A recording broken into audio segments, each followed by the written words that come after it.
Okay, so let's try this again, of course. Hello everyone, and welcome to our webinar today called Revving Up Canada's Car Museum, highlighting a capital project of the Canadian Automotive Museum. My name is Amy Poole, and I am the Program Manager for the nonprofit art service organization ArtsBuild Ontario. We are pleased to introduce our presenter, Alexander Gates, who is the Executive Director and Curator for the Canadian Automotive Museum.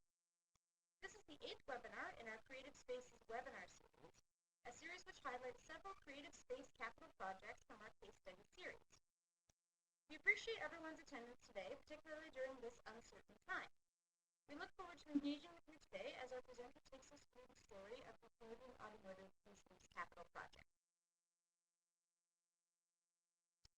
So before we get started, we just have a few housekeeping items to go over. First of all, you can hear us, but we can't hear you.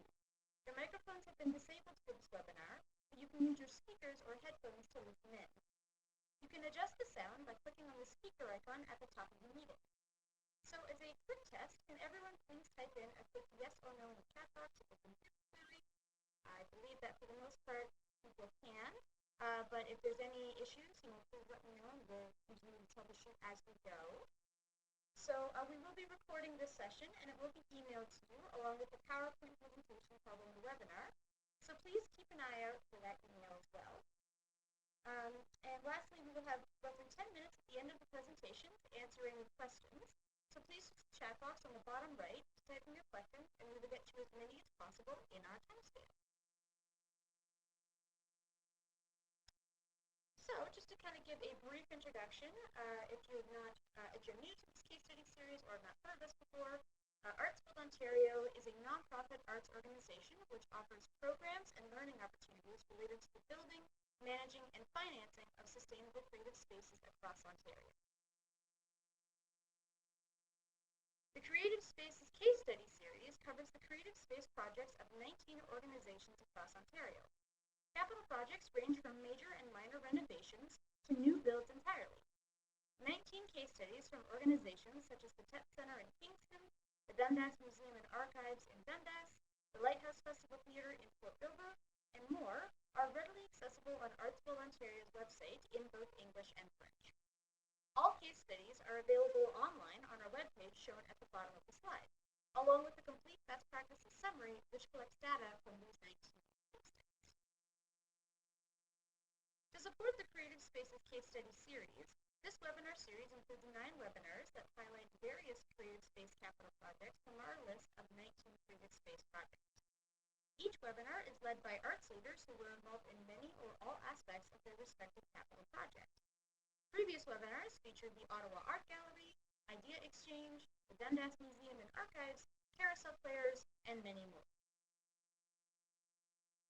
Today's webinar will elaborate on the story of how a small independent charity secured $225,000 in government grants to improve the look and feel of the museum building.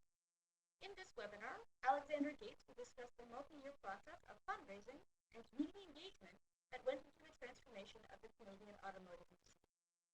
I would also like to mention that this webinar will run for about an hour, so we will have that time together.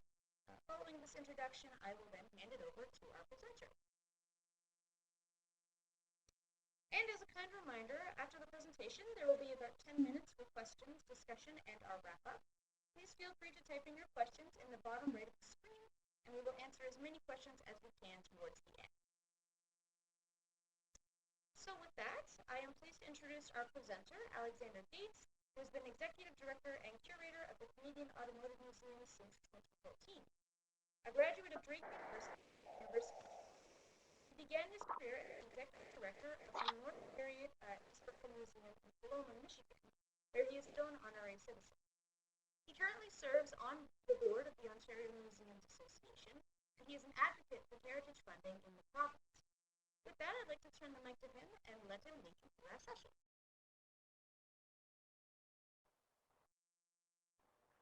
Thank you, Amy.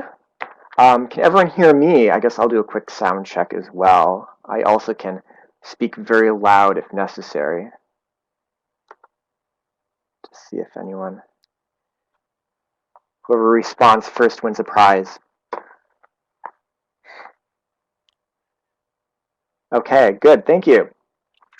So thank you everyone for joining me on this wonderful afternoon when you could, well, maybe some of you are at the beach right now joining us on this webinar. But I am here in my office this afternoon at the Canadian Automotive Museum. I've been the executive director and curator here since 2014. If you're not familiar with the museum, we're located in Oshawa, which is about 45 minutes east of Toronto. The objective of my webinar today is to share some insight and recommendations that I have learned over the past several years when it comes to facilities projects, which I'm personally taking forward as we enter sort of a new era here in the post-COVID world of managing arts facilities. But today I also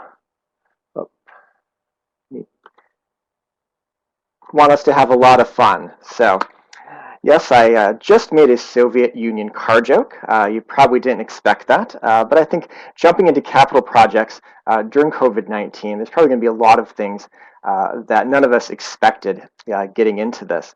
So after you've all finished Googling your favorite Soviet-era cars, Amy is going to actually go ahead and launch a quick poll so we can learn a little bit more about what's brought all of us to this webinar today.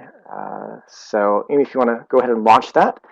Most, if not all, arts institutions have had their short-term plans thrown up in the air, but frankly, facilities projects, in my opinion, don't care about politics nor pandemics. So can we get that poll launched? Maybe? Let's see if I can.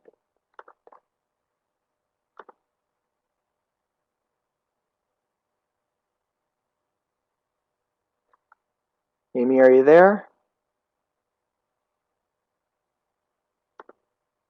Okay, there we go. So few options. So depending on how your institution's doing, so maybe you're doing just fantastic, and you're just nothing's getting in the way of you these days in terms of your projects at work. Maybe your facility still needs work during a pandemic. Maybe you're looking to plan ahead, or you're postponing work right now. Maybe you're just here for some professional development, don't have anything particular in mind, or you're just here because they're a huge fan of the awesome things that ArtsBuild Ontario does, and you just love all their programming. Or if you're just a huge fan of me, you can mark that as well. So whatever works for you. So see, our results are coming in, and we can go ahead and broadcast those to all of our participants. So it looks like everyone's voted, so we'll end that poll.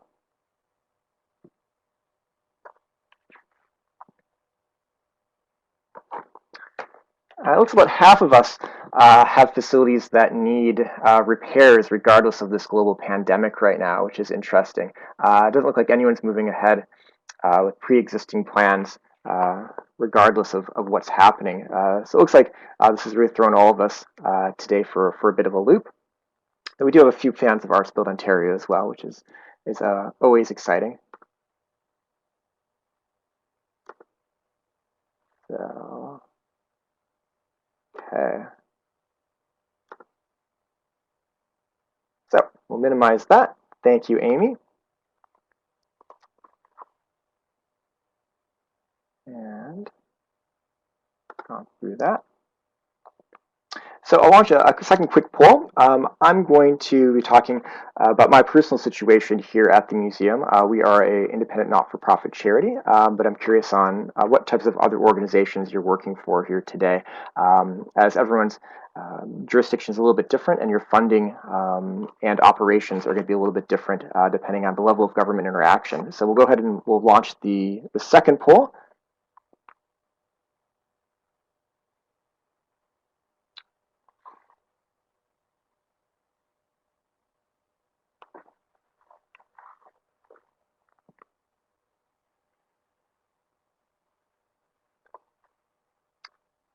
So it looks like we have a good mix right now of independent not-for-profit charities and municipally owned. So we don't have anyone registered yet from the provincial or federal levels. So I think this really reflects who ArtsBuild, I think, best serves in terms of independent charities and the arts world, and also municipally owned as well. So thank you for that.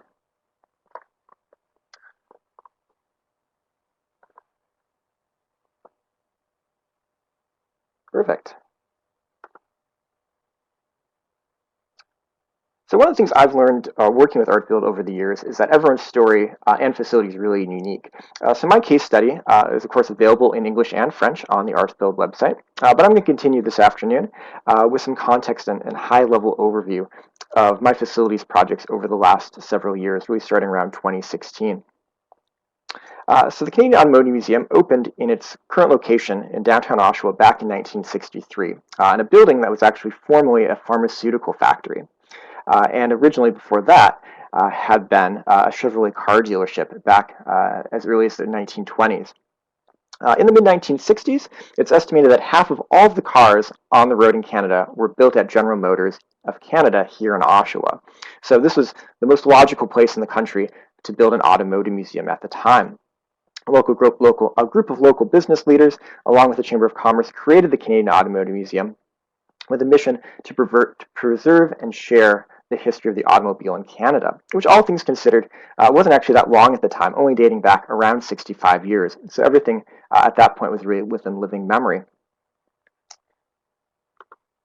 So we'll fast forward 50 years later, when I became executive director in 2014. And this is what I'm going to call the inherited facility. Now, at this point, anyone involved back in the 1960s were long gone from the scene, and the exterior was really littered with mysterious remnants of the past, which gave the place sort of a rundown industrial field, which in certain contexts is sort of edgy.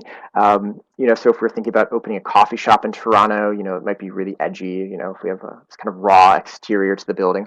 But it wasn't really what we're going for in terms of a family-friendly museum, and more of a clean, climate-controlled type of curator. To me, the boarded-up windows did not really instill confidence with our donor base. You can see on the back, the fire escape isn't very well attached to the building there. There's a tree growing up in the corner as well that was causing all sorts of roofing problems and drainage problems on the site. There are a couple of former, poles from a sign out front. And there's really no visible signage when you're driving up the street towards the museum. So we're located on a regional highway that's a one-way street. So everyone approaches the south side of the building. They don't approach the building directly on. So this is the view that you would see on the left when you're approaching the parking lot. And it's not really obvious to out-of-town visitors that you're supposed to turn in before you get to the museum. So this led to sort of a daily issue of people driving by, calling, going around the block, being confused by the one-way streets. And just leading to a negative visitor experience from the get-go when they arrived here on location. What you can see from these images is that there was barely any heat and no air conditioning in the building. And I think we all appreciate air conditioning on an extremely hot day like we have today. So this meant it was both frigid cold in the winter and unbearably hot during the summer. It actually got so bad that staff would have to leave in the afternoon when the sun came around to the west side of the building because it got so warm. And also get down to below 10 degrees Celsius in the parts of the galleries in the winter. So visitors would be freezing cold in their coats and hats as well. And so these are really big problems that had to be addressed. To try to fix this, there are space heaters, which with hydro bills were incredibly expensive as well to operate throughout the cold winter months. But before we look at some of the solutions that are going to be implemented, I think it's important to go back and see how we ended up at this point after 50 years, because there has to be an explanation of how something that was founded by such influential people ended up in such really a state of disrepair after 50 years. And when you're looking at your inherited facility, it's always good to know the backstory of what was attempted, what worked, what didn't work, not to hold people accountable or blame others for what didn't happen over the years, but to really understand the situation in its full context. So I started at the very beginning of what was the point of the Canadian Automotive Museum on its current site. And so going back to the 1960s, It actually was decided that the current location was going to be just temporary. So the idea behind the museum that we're now located in was actually going to be just a temporary facility. And we all know temporary is, one moment before eternity, it seems. Uh, but they expected back then that this site would really just operate for about 15 years. It would sort of be like the condo showroom for the museum. So they'd have some displays out, examples of what the new museum would look like, and really get donors engaged and the automotive community engaged in this new museum. And there's a drawing here on the slide of what that new Auto Canada of the Canadian Automotive Museum would look like. They actually had a site. It was going to be at the Stevenson Road exit, right next to the 401. It's actually where the GO station is now in Oshawa. If you ever take the GO station, the GO train out here to town. And so it was a great idea, but unfortunately, in the late 1970s, there were issues in the automotive community and with the donor base, and the project ended up being abandoned. So they decided to move away from that site and not build there. So we ended up staying here for longer in our temporary building. So they did some minor renovations in the 1980s, and then we built up to the 1990s. There was a new board, there's new staff, and they decided they were going to do a $3 million fundraising plan, and they're actually going to expand on our current site. So instead of building a brand new facility, they were going to take our current facility and expand here on site. The idea was to raise about $3 million. For a whole variety of reasons, that ended up not panning out. They only raised about $100,000 at that time. And so that project also was abandoned. So the third stage of the history of the museum, in the 2000s, the board then decided that those two options didn't work out. So they started looking at moving into a pre-existing building that they could move the collection into, both here in Oshawa and in other municipalities. There are several old General Motors of Canada buildings here in downtown Oshawa that were looked at as possibilities. Again, none of this actually ended up panning out. So over the years, we looked at a brand new build, expanding on the current site, or moving into a pre-existing building, and none of those worked out. But you can tell over the timeline, there's a lot of reasons over the years to not invest in the current facility that we're in, which led to the state that it was in when I first started, as there had been a lot of looking to move over the years. The tragedy with this situation is that, unfortunately, starting in the late 1990s, we also see a decrease in admissions and in revenue, and earned revenue from visitorship. So all of these, capital move ideas and building projects really took a lot out of programming, out of the curation, a lot of out of public engagement, as it takes a lot of energy to invest in these sorts of big ideas. And so that kind of goes hand in hand with the issues that had to be addressed here at the museum. So where to start? Obviously, you're going to start with ArtsBuild Ontario, our sponsor for our webinar today. But seriously, one of the first things I did when I first started here is I actually signed up for the ArtsBuild Creative Spaces Mentoring Network. And this is a great program. I'm going to give it a huge plug right now for ArtsBuild. It really helped me, connected me with a professional from outside of the area that I could really talk frankly about the situation that I was in. So this started about 6 months after I started at the museum, and we could really have some great conversations about different options for the institution. And the first, of course, being, was this even salvageable? Was this building too far gone? What was the situation like? I remember having discussions with other executive directors with the board, talking about the pros and cons of continuing to operate and trying to fix our facility, and the option of just really sending the collection off to other institutions. Maybe there just was no reason to have a Canadian Automotive Museum anymore. Maybe it was an idea, a popular idea of the 1960s. Maybe the idea just wasn't very popular anymore. Maybe it just wasn't, the type of institution that the city wanted. So we had those discussions. Of course, it turns out it actually takes a lot more effort to dissolve a museum than it does to turn one around. Also, I just gotten the job, so I was very invested in keeping my job and keeping the organization moving forward. So we had those discussions. But once we decided that we could stay afloat, we wanted to discuss, what was achievable as well. And so looking back over the years at those various other projects to give us a little historical perspective, those $3 million capital projects, these new building projects, they just didn't really seem to work out for a whole variety of reasons. So we thought, well, let's make sure we can do something achievable in terms of our goals, in terms of making the museum operate a little bit better, making it better for the public as well. And then we also looked at what happens if we fail. So we talked about those as well. So not undertaking anything that would be big headlines if it didn't work out in the end. So starting small and then building into bigger projects as well. So then we started on to our facility objectives. So we started with our general goals and then put them into specific projects. So some of the general goals we had for improving the facility is we want it to be a safe and secure facility for both the collection and our visitors. So that includes specific projects like exterior lighting in the parking lot, make sure visitors are safe visiting at night, new security cameras, emergency exit doors brought up to code, things like that. Our other secondary goal was a comfortable environment for visitors and staff. So we want it to be a nice climate-controlled environment. We want it to be nice to visit in the winter. We want it to be nice to be able to visit in the summer. And that's going to include new HVAC, but we also want to make sure if we're pumping in that hot or cold air, we don't just want it to go out the windows. So we want to ensure that we have both the HVAC upgrades, but we want to insulate the building as well so we can really reduce our energy and heating costs year round. And finally, the third objective goal was to have a visible and attractive street presence. So I mentioned people are approaching from one specific direction over and over, and so we want that to be an attractive view when they visit the museum. So we want them to be very confident when they pull into our parking lot that they're in the right location. We want them to know exactly where they need to park.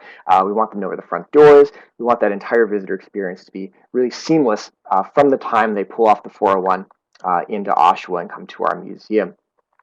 We want there to be an accessible front entrance as well for both wheelchairs and for those big baby strollers that we have on a daily basis when we're open.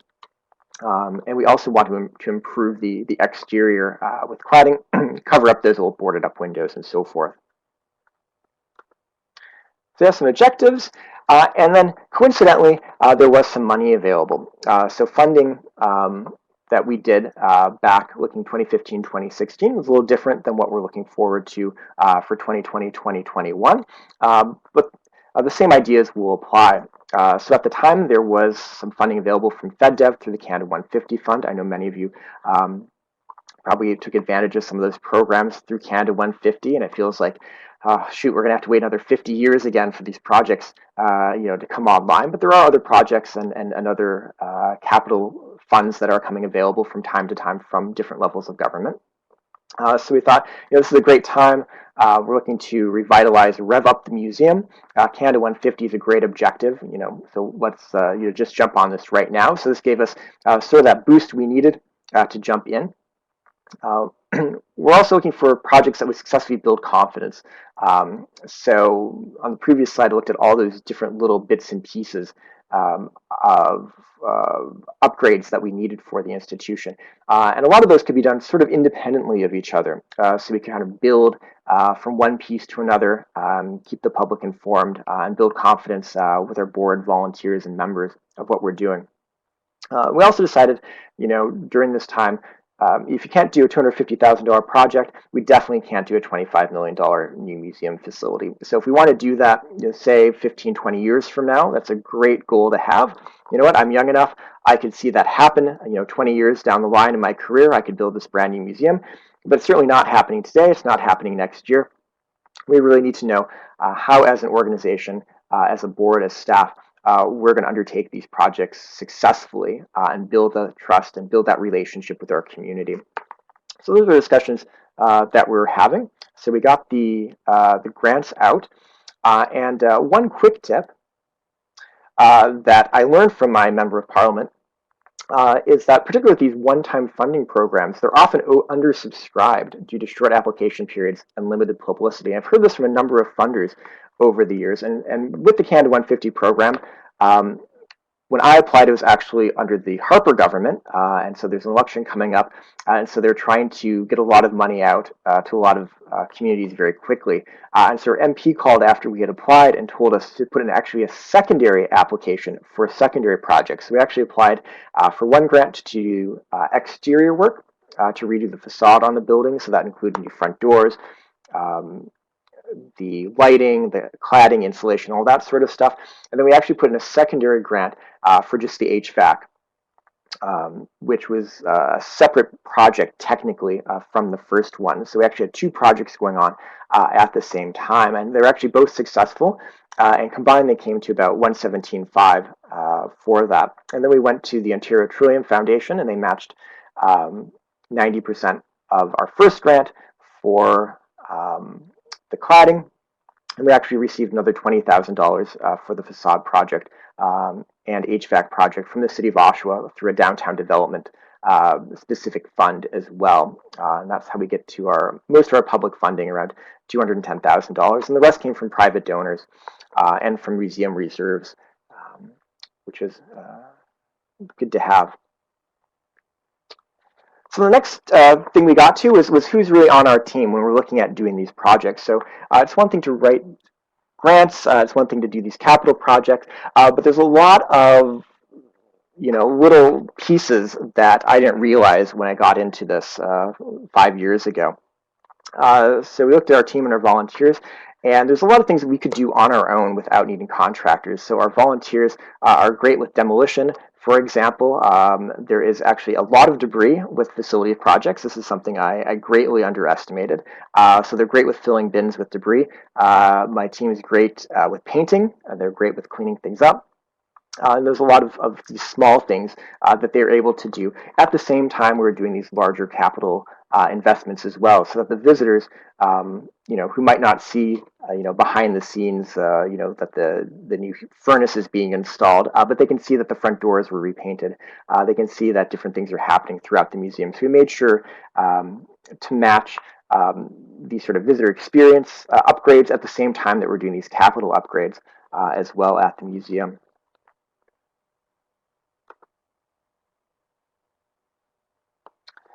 So in terms of doing the projects, we thought through sort of what order to do various pieces in, and we decided the first thing we wanted to do was really jump out there and tell everyone that we're still here. So the front sign was absolutely the main thing we wanted to do. We wanted to announce to everyone that the museum is still here. All those internet rumors of us closing or the museum falling over or whatever they say on Facebook these days, they just weren't true.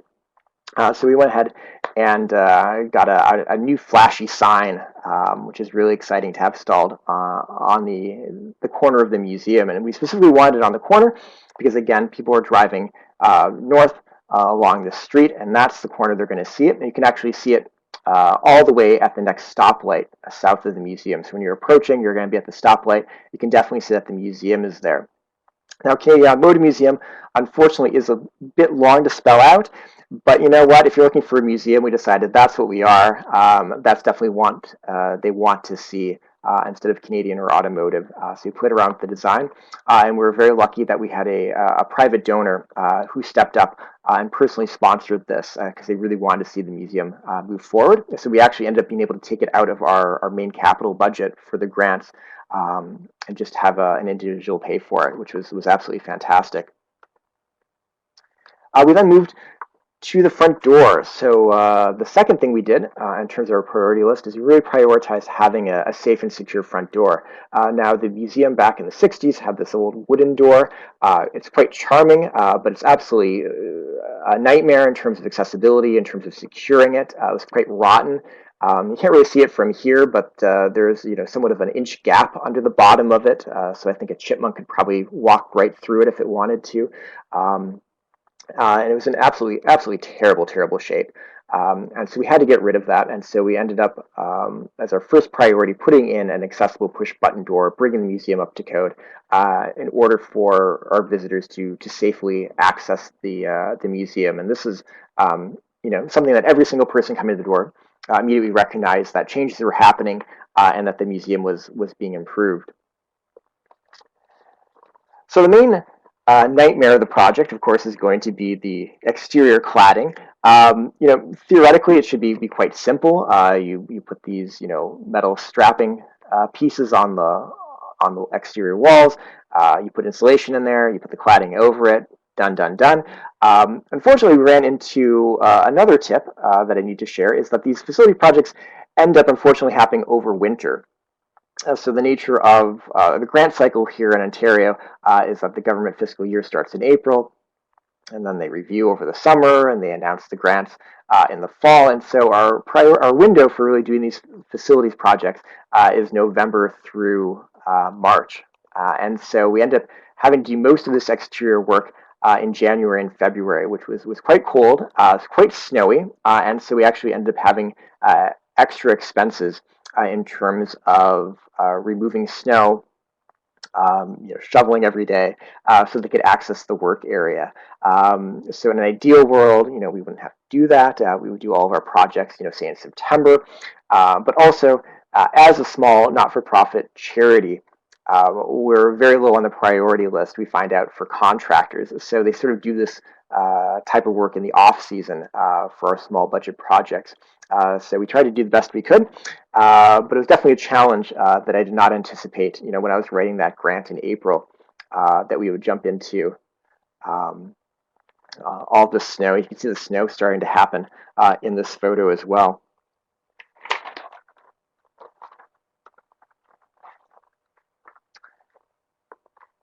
So I could go through hundreds of photos of construction, but we'll skip to the finish here. So here we have May 2018. The completion of our project. You can see all the great things that came from all the individual bits and pieces. So we still have the front sign. You can see that they matched the cladding to the front facade that had been done a number of years earlier. So we were able to match that, so it's pretty much seamless against the wall there. The new safety lighting was installed, so that's going to illuminate the parking lot at night. It's on sensors, so we have it timed. So it's not on all day, but it comes on when necessary. New emergency doors, and of course my favorite thing in the whole world today, that wonderful air conditioning unit that keeps my office very nice and cool and keeps me one very happy curator.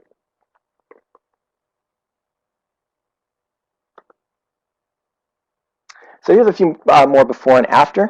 You can see the impact on the building there again on the left, but also on the rear as well.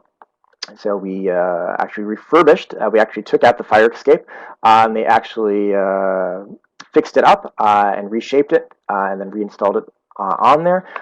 We actually ended up opening up two of the back windows, which is fantastic. So we have now have some natural light in a work area in our storage room.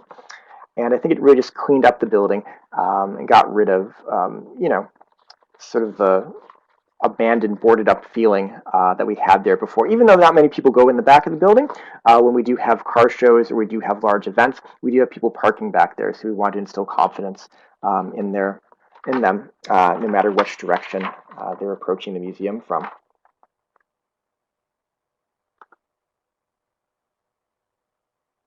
So some of the other results from our capital project.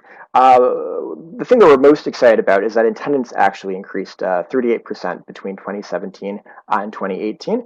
This is from a combination of things that were undertaken during that time, but part of it definitely was the increased visibility of the institution. So the front sign really did help with attendance. We also got a lot more social media follows, so we're posting throughout this project about the new doors, about new windows, about the cladding, about all the things that were happening here in town, and so that led to a lot of increased interest in the Oshawa Facebook groups and in our museum Facebook group as well. One of the things that was quite exciting in terms of savings that happened from the project was that our utility bills went down about 25%. From 2016 through 2019 now. So we saved about $4,000 per year over the last several years, which, you always see these things, when you're buying new utilities or whatnot. And, you think, oh, you're going to save this much over, this is going to pay for itself in 10 years. But we really are seeing these savings. And we are really holding our utility bills quite steady these days. And part of this, is having these brand new, the HVAC units that you can buy now are so much more efficient than they were even 10 years ago. They're highly efficient. They're just great. But also, putting in new doors, new windows, putting in the installation, it's really reduced our operating costs, and that was something we were looking at, but we didn't really realize the impact that it would make in our budget from year to year after doing these facilities projects. Third thing is that our board volunteers and funders have all increased their confidence in our ability to complete projects. And this is something we've been able to continue on with after this initial Canada 150 round of projects. We continued for the next 2 years, in fact, receiving more capital grants and doing other rounds of projects as well here at the museum.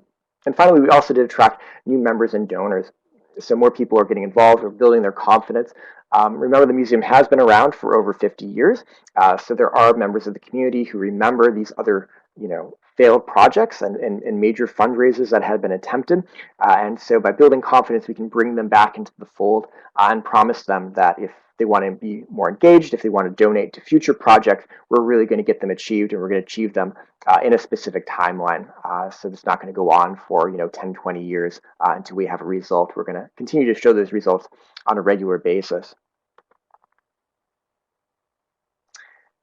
So then we continued into 2019, so moving past the ArtsBuild case study here. So we started with the exterior, and then the next step was moving to the interior as well. So once people get through the front door, they're going to want to see something great as well. And after a few years of doing these great capital projects, our volunteers were really ready for the challenge. And so something that didn't involve a lot of work in terms of fundraising, but involved a lot of hours from our volunteers was repainting the main gallery. So our main gallery, you know, had variations of paint jobs from over the years, from the 60s through the 80s. So really going from bright orange walls to wood paneling, drop ceilings, all that sort of stuff. So we decided to pull that all back. We wanted to really have the cars pop. So thinking of it more of an art museum, we wanted to have sort of just a light gray walls and flooring. And then we could have the cars really pop. And so we actually closed for a week. We had about a half dozen volunteers painting constantly for that week, moving the cars and so forth. And it's really allowed us to do more and more and more. At the same time, this was actually part of another capital grant where we received funding to redo our electrical service to the building. So we're able to put in new LED lights. And again, that also improved our cost savings in terms of changing the lighting out, changing out the electrical, that we'd be able to operate a brighter, a nicer space to be in, and for less money, which was absolutely fantastic. So I'll end with a few lessons learned. So one, it is a bit stressful. I mean, it's all fun on a nice summer day to look back at these projects and look at the before and after projects, after pictures. But it's definitely worth the stress of working with these contractors, of being out in the snow, of troubleshooting, some of the issues that we came up. Where do you put a dumpster when there's 3 feet of snow out back? But it's definitely worth having a facility that you've invested in that you can count on. So now, here it is. It's a hot day.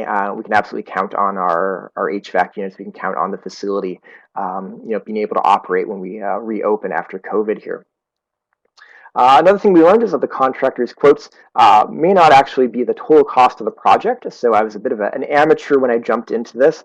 Just got quotes for things and sort of put them in a spreadsheet, and that was the total cost. So a couple of things to remember. One, do remember that often the contractors will put you on the line for all the permitting. So I ended up over at the City of Oshawa taking care of a lot of the permits involved for the project. And these can be quite expensive depending on the size of the building and the scope of the project that you're doing.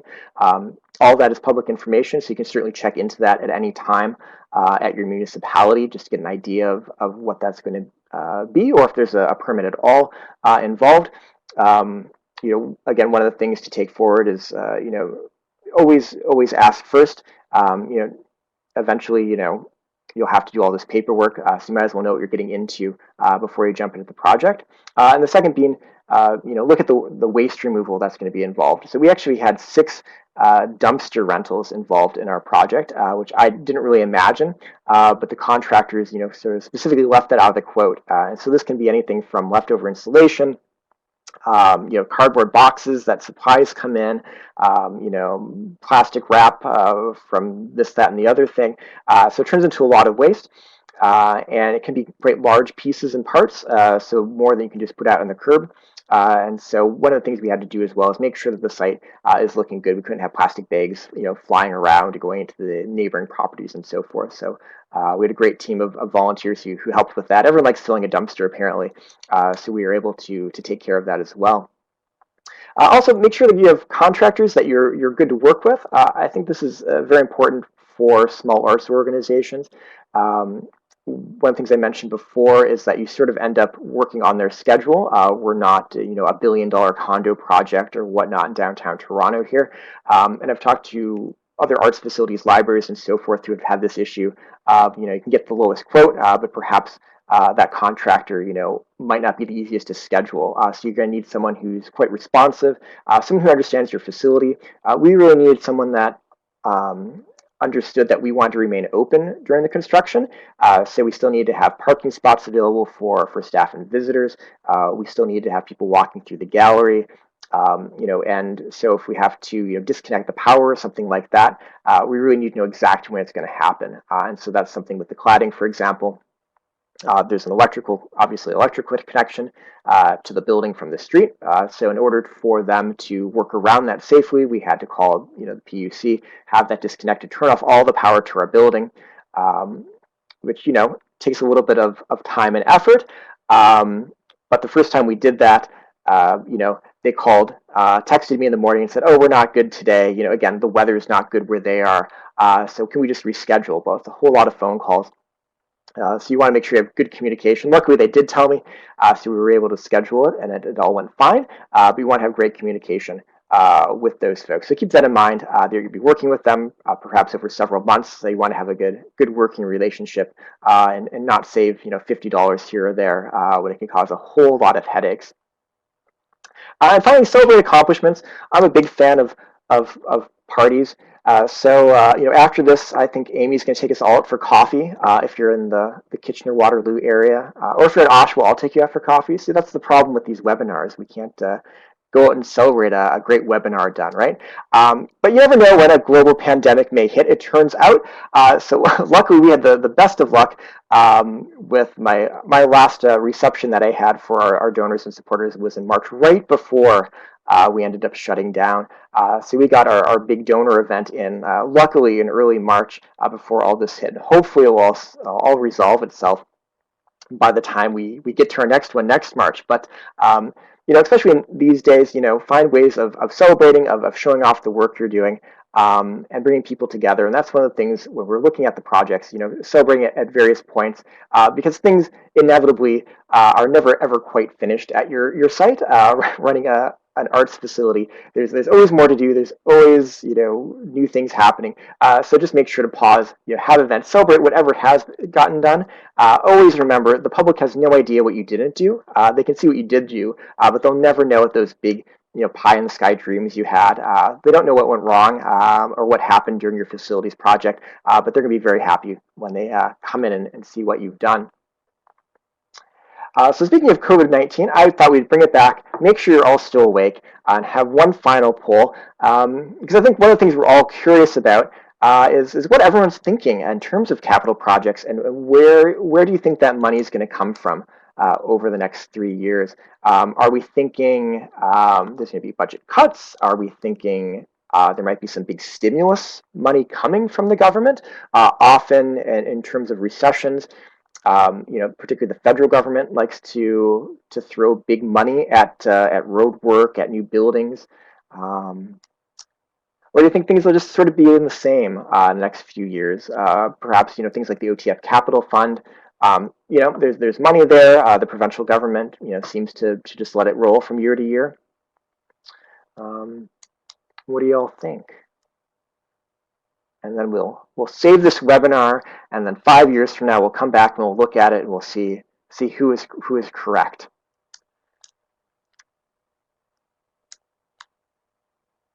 Okay, so it looks like the majority of us are expecting some big budget cuts in the next year. So that's interesting. Um, so that's an interesting thing to plan on. No one's expecting a big stimulus. So hopefully we'll all be surprised by some great stimulus funding. So I think, Amy, we can end the poll, and I'll go through my last couple of slides here. Thank you. Okay, so I just want to thank you all for joining us on this webinar today. Here I'll end with a picture of our new exhibit that no one has seen yet. So disappointing. So this is our last project. This is our exhibit that we were going to have again a grand unveiling in May. This is Oshawa's automotive community, story of the history of the auto sector here in Oshawa. But you can really see kind of the culmination of all of our capital projects over the years: the new lighting, the new painting, and moving that insulation and cladding to the outside so we can, see the interior of the building a little bit better in a nice climate-controlled way. So, thank you. And of course, visit us online. Hopefully, we'll be opening in person here starting at the end of next week as well. And of course, there's all our social media handles as well. And I think I'll turn it back over to Amy if anyone has any questions. Thank you so much. So that's a great presentation, very detailed, and lots of great things that were talked about for sure. So we're now in our question period. I just wanted to double check, is everyone able to hear me a little bit better? I did some troubleshooting on my end. If you want to type in a quick yes or no, let me know, but otherwise, perfect, awesome. Well, it seems that Adobe Connect is just finicky sometimes. Anyway, yeah, so question period, we are currently in that right now. So if you have a question for Alex, feel free to type it into the chat box and I will relay it to him. We'll spend about close to maybe 10 minutes probably on questions, and then we'll do a little conclusion. So I can see that we have some people typing, so I'll just kind of give you a few seconds.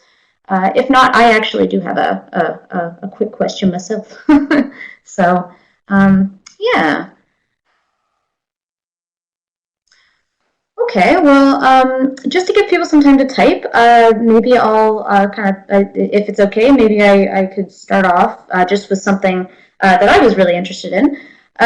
So in terms of, so you spoke a lot about volunteers and obviously their integral involvement in this whole capital project. So I'm curious, what strategies would you recommend to organizations for engaging the community in their project? Sure. So one of the things we found is we have a lot of volunteers that are quite handy, which is fantastic. A lot of people are interested in automotive, in engineering, and so we really did a lot of asking of our supporters, in terms of advice on what would work best for our facility, getting input from them. Allowing them to help with painting. But one of our volunteers is actually a licensed electrician. I didn't mention that, and so he was actually able to use his connections to save us some money on a number of projects, being able to get us good deals on supplies. Being able to get us special discounts from suppliers and so forth. Explaining that we're a museum and sort of working those angles as well, and also in terms of helping out with work. So it's always good to see who you're you know who's on your side, and I think people generally are willing to help not-for-profits and help arts organizations if you ask, if you know how to ask. Often they're not big into writing huge checks as much as we like that.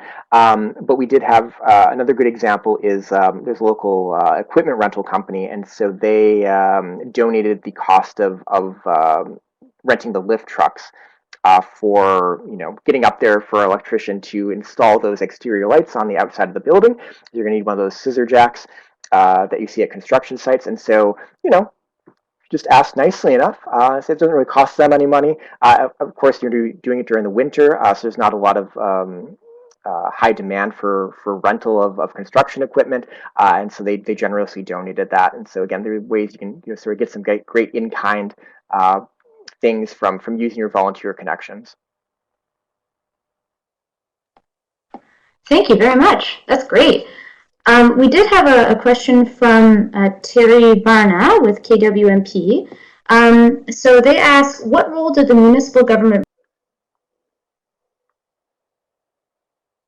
So our municipal government didn't play any direct role in the project. So we ended up receiving $20,000 through basically a downtown development fund that they had in place, and so part of that was for improving our main street facade. So technically, the facade of the building does face one of the major streets in downtown Oshawa, so we're eligible for some facade funding, and also there's some funding available for increasing our energy efficiency and accessibility as well. So we did receive $20,000 from our municipality.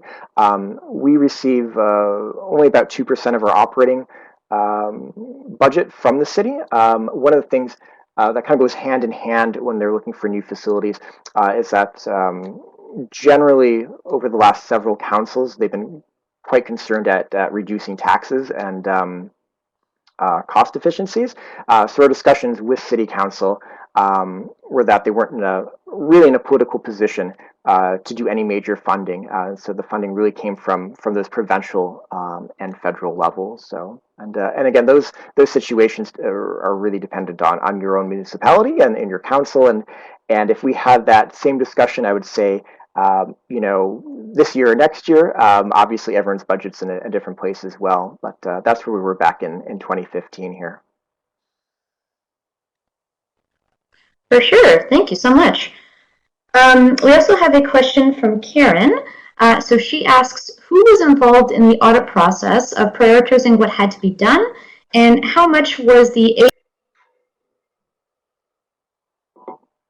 So in terms of prioritizing, that was really a discussion between myself and the board in terms of what needed, what were sort of the immediate fixes that we talked about. In terms of AODA, that is a consideration we took in. So with that, there's lots of complications, and there are a number of major projects we still need to undertake here at the Automotive Museum that include AODA upgrades, which get into a lot more complicated architectural and engineering drawings and approvals that would have to happen by the municipality. So the projects we're looking at to get done first didn't really touch upon those things. So, for example, we do have a need for new accessible washrooms here on the site, but that was more of a larger, more complicated project that we haven't been able to get to yet. That's still on our agenda. But something like the front door, getting into that was a pretty easy, quick AODA improvement fix. And so that definitely 100% is up to code in terms of accessibility. It has the push buttons on the interior and outside. But yeah, it's definitely a conversation. We do have, there is a person with the city here who advises on that. We've spoken with them as well. But again, a lot of these, the thing you have to be careful of when you're doing these facilities projects is to make sure to not totally open the can of worms or the Pandora's box in terms of what's been grandfathered. We are in a 100-year-old building, so a lot of things are grandfathered in. But also there are a lot of projects we're looking at, and now we're, again, now that we're more confident in our ability to do these projects, we're thinking through more in a considerate way. For sure. Awesome. Thank you. I had another question as well, in case in case no one else has anything at the moment. So in terms of how to plan for contingencies during a capital project, I know that you talked a little bit about unforeseen sort of, I guess, work or labor, related to demolition and things like that. So I'm interested in terms of how to plan for contingencies during a capital project. What advice would you impart to organizations who are sort of looking?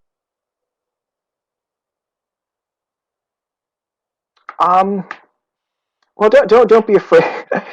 Just expect the unexpected, I guess, is one of the things we've learned. And talk to other people that have done these sorts of projects. But also, make sure that make sure you're, I guess, emotionally ready for it. So, I mean, you can make all the plans in the world, but I think the tough part, especially being the executive director, is having a good relationship with your board, and being able to, really problem solve in the moment, and come up with a plan B or plan C.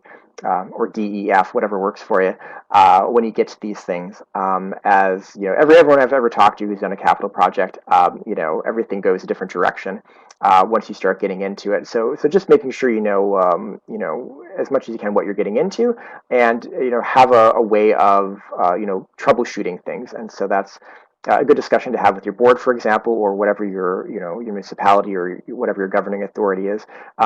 So when things come up, understanding how you're going to kind of shift that plan, who needs to be involved, who can make these decisions, and with any sort of construction project, you need someone really there all the time, for when something weird comes up, so you can make that call. So with that old building, we're looking at in the early photos, the number of metal rods and so forth, this, that, and the other things sort of sticking out of the building. So constantly making calls on, oh, should we just cut that off? Is that important?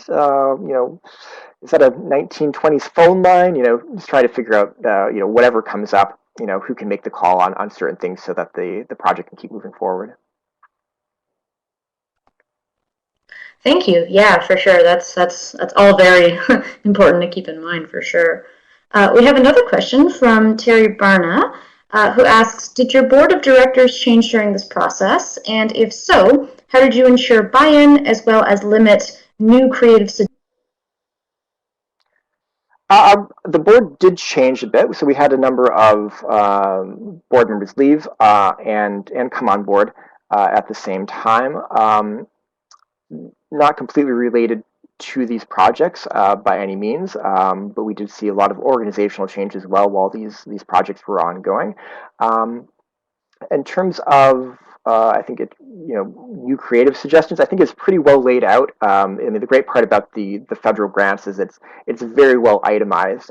So the only way with those Canada 150 funds through FedDev Southern Ontario, they're only reimbursing specific things that are approved on that. So there's a little bit of leeway as we got into it. But when we're saying we're putting in new HVAC, there's not too much you can really do with that. So generally, I think the board was pretty much, it gave me actually quite a lot of space to navigate the project and get it done. There were a couple of board members that were very involved in the project. They worked very closely with, and then I'd say another few board members that were a bit more hands off, and did just enjoy the the monthly updates in terms of the project. So Great, thank you so much for that. So I think that's about all the time we have for questions. If there's any others, that you think of during this the remainder of the webinar, please feel free to type them in, and I will be sure to send them off to Alex to ensure that all questions are answered. So for now, we'll just go into our sort of concluding segment. So I just wanted to take some time in the last sort of few minutes to talk about some core programs that ArtsBuild Ontario has related to creative spaces that may be of interest to you. So one of our core programs is the Creative Spaces Mentoring Network. This is a mentoring program for cultural leaders in Ontario's arts sector, which focuses on strengthening the business and management skills needed to successfully oversee, renew, and develop creative spaces.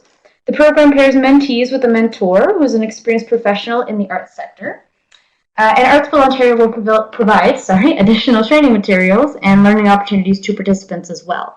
I know that Alex talked a little bit about the mentoring network, and thank you so much for talking about your experience with it too. So just kind of wanted to, I guess, give more detail about that. Our 2020 to 2021 iteration of the program has begun as of June 1st, 2020. And we look forward to hearing more about the progress of all of the mentees projects over the course of the next year. If you didn't have a chance to apply to the program this year, we hope to see you in our 2021 to 22 iteration next year. The Asset Planner for the Arts is another of our core programs. It is a cloud-based asset management program that tracks the condition of your facility assets as well as the replacement costs for key building components. Asset Planner for the Arts is a tool that not only provides you with a more detailed outlook on your project in the moment, but it also offers sort of detailed capital forecasts for the future of your project for the next 30 years, but with a focus on the next 5 years. So for more information on this core program, please contact Diana Moser, our Interim Executive Director, at diana@artsbuildontario.ca. I'd also like to mention one of our tools available to you, which is our Planet Build It tool. It supports arts organizations executing capital projects. It is a guideline designed to equip arts organizations to plan and execute capital projects, and you can access it at the URL shown. As well, in terms of some upcoming workshops to look out for with ArtsBuild Ontario, we are in the process of deferring many of our workshops, including Part 1 and Part 2 workshops for our Learn It, Build It, Manage It program. The safety of our participants during this time is of the utmost concern to us, and all updates on this program will be posted on our webpage in the coming months. You'll also be able to click it there. We would also like to encourage you to please take our evaluation survey for this webinar. Your feedback is really important to us, and it would help to inform the future programs from ArtsBuild Ontario. It should only really take about 5 minutes of your time, and we will be sending out this link to the survey following the session. Lastly, we would like to acknowledge our funders, the Department of Canadian Heritage and Canada Council for the Arts, for funding this case study webinar series. And just to conclude, thank you so much again to our presenter, Alex Gates, for your detailed presentation. You can check more upcoming webinars on our website at artsbuildontario.ca. And if you have any questions, you can, of course, contact me. Again, my name is Amy Poole, and you can reach me via email at amy@artsbuildontario.ca. Thank you so much for joining us, and I hope that you all have a great day.